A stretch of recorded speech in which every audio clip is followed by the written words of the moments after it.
Ô Marie conçue sans péché, Priez pour nous qui avons recours à vous.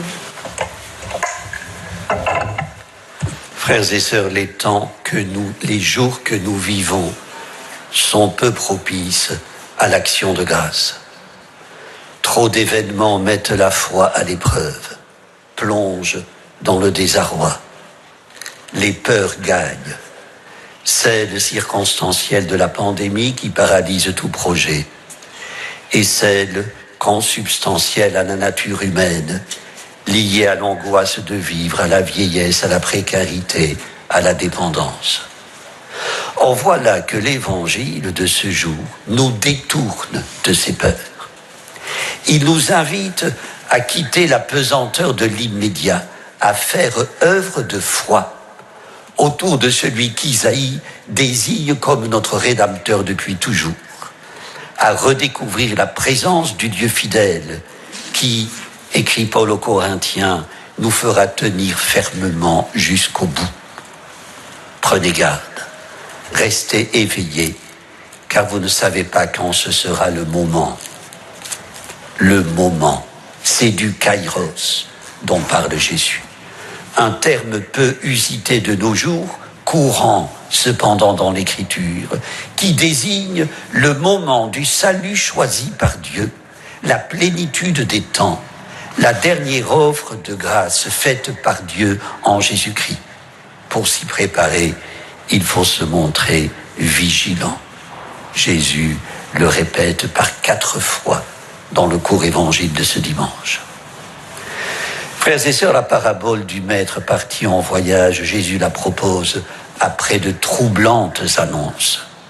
En sortant du temple de Jérusalem, après avoir prophétisé que de ce chef-d'œuvre architectural, il ne resterait pas pierre sur pierre, il est questionné par les apôtres abasourdis.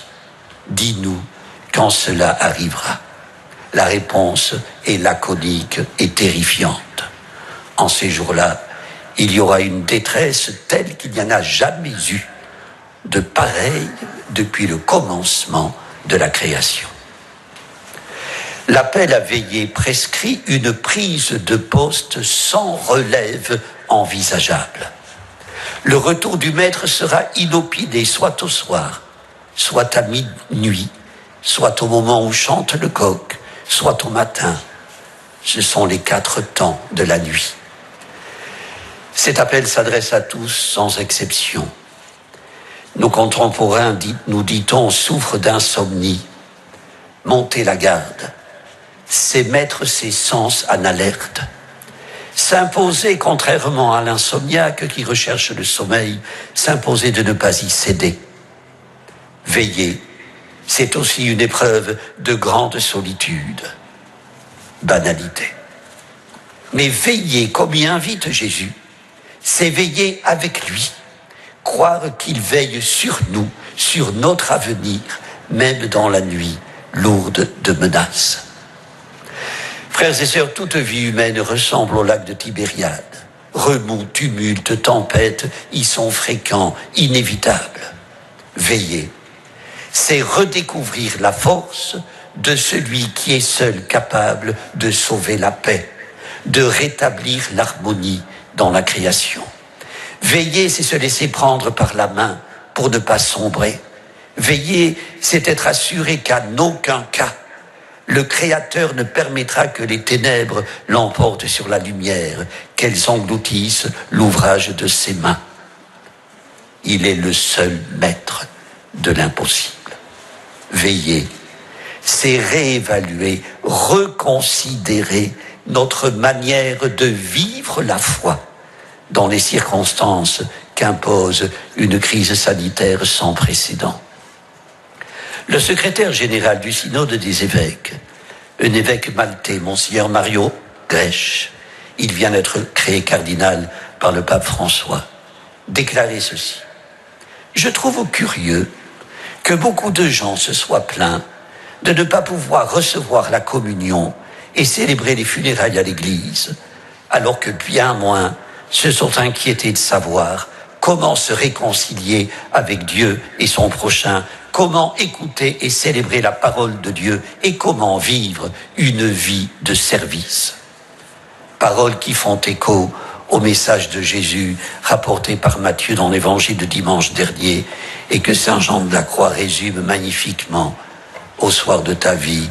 C'est sur l'amour que tu seras jugé, sur l'amour, non sur tes pieuses pratiques.